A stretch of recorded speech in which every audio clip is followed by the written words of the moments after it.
এবার বোনেরা এই সকালে হেড়ার বোতায় স্বয়ং মহাকাল নামছে, স্বয়ং মহাকাল। হেড়া হেড়া মেড়া আলাদা করা হইতো না, ডাইরেক্ট হেড়া ডাইরেক্ট। প্রথমে ফেসবুকে হুমকির ভিডিও বার্তা, এরপর ৫০ লক্ষ টাকা চেয়ে বিশালগড় থানা সংলগ্ন এক ঠিকাদারের বাড়িতে দফায় দফায় আক্রমণ, চলল গুলি। বিশালগড়ের রিল বিধায়ক সুশান্ত দেবের সবচেয়ে ঘনিষ্ঠ ও বিশ্বস্ত সৈনিক মাফিয়া রণবীর দেবনাথ গতকাল তার দলবল নিয়ে প্রকাশ্যেই গুলি চালাল ঠিকাদার অনুপ কুমার সাহার বাড়িতে। এই আঙ্কেলরে কইবা আজকে সন্ধ্যা ৬টার মধ্যে আমার ৫০ লক্ষ টাকা দিত, নাইলে কিন্তু আঙ্কেলরে শেষ করে মেরালাম, মানে হাত দিয়ে দেখাইতেছে আর ইয়ে করতেছে। তারপরে পাঠাইছে ছেলেটি, তারা পকেট থেকে বন্দুক বাইর করতেছে।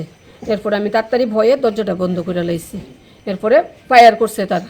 তো আমার আর মানে সাহস হয়েছে না, আমি দরজা খুলে সেটা যে দেখি যে ফায়ারটা কোন সাইডে হয়েছে। রণবীর দেবনাথ উর্ফে সানি নাম, সে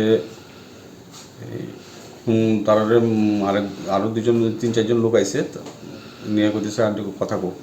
তো ফোনটা দিছে ওপরে কথা কইতেছে, ওপরে কইছে যে এই ফ্যাক্টরিটা যে দিছ এটা ৫০ লক্ষ টাকা লাগবো, নয়তো ৬টার ভিতরে যদি টাকাটা না পাই মারলাম আঙ্কেলটা।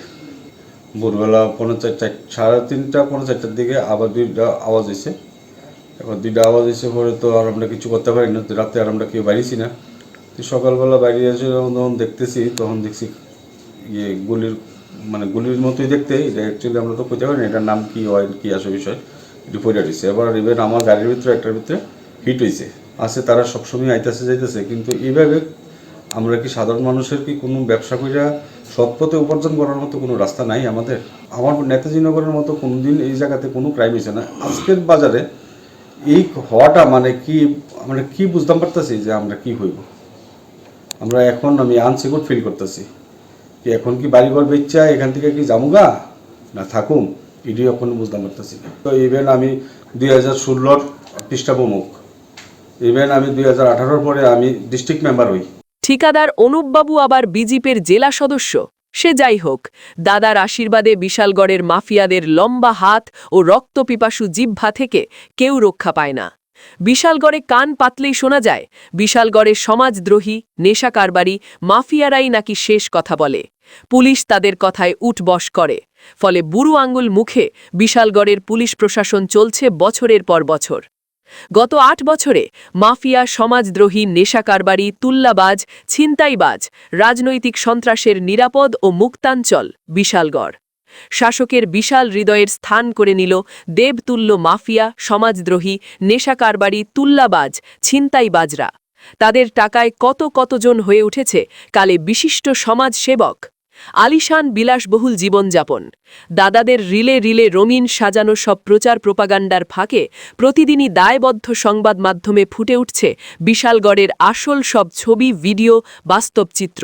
স্পষ্ট হয়ে উঠছে মানুষের কাছে কার আশীর্বাদে, কার নির্দেশে, কার ক্ষমতায়, কার ছত্রছায়ায় গোটা বিশালগড় জুড়ে মাফিয়া, সমাজদ্রোহী, নেশা কারবারি, তুল্লাবাজ, ছিনতাইবাজ, রাজনৈতিক সন্ত্রাসীদের এই দাপট। কোন ক্ষমতার জোরে বিশালগড় থানা, এসডিপিও অফিস, এসপি অফিসের নাকের ডগায় সমাজদ্রোহীরা প্রকাশ্যে সমস্ত অপকর্ম করে চলছে বছরের পর বছর? কোন ক্ষমতার জোরে, কার নির্দেশে বিশালগড় থানা, এসডিপিও অফিস, এসপি অফিসের সামনে পেছনের রাস্তায় প্রকাশ্য দিনে রাতে নেশার গাড়ি ছিনতাই, লুটপাট, নেশা বাণিজ্যের অবাধ মুক্তাঞ্চল হয়ে চলছে? কার নির্দেশে পুলিশ নীরব দর্শক? প্রায় প্রতিদিন নানা ভয়ঙ্কর সব আক্রমণ, সন্ত্রাস, লুট বাণিজ্য চলছে, তারপরও পুলিশ প্রশাসন যেন অসহায়, অবশ। কার নির্দেশে গোটা বিশালগড় জুড়ে মাফিয়া, সমাজদ্রোহী, নেশা কারবারি, তুল্লাবাজ, ছিনতাইবাজরা পুলিশকে বৃদ্ধাঙ্গুল দেখিয়ে যা খুশি তাই করে চলছে? তারপরও বুঝতে কোনো সমস্যা আছে? সমাজটাকে নেশা কারবারি ও সমাজদ্রোহীদের হাতে তুলে দিয়ে সেই নেশা ও মাফিয়ার পার্সেন্টেজের টাকায় যারা বিশেষ সমাজসেবক হয়ে উঠছে তাদের বিরুদ্ধে রাস্তায় নামুন। বিশালগড় বাঁচান, আপনার পরিবার বাঁচান। আমরা এখন আমি আনসিকিউর ফিল করতেছি কি এখন কি বাড়িঘর বেচা এখান থেকে কি যামুগা না থাকুম, এটি এখন বুঝতাম পারতেছি না।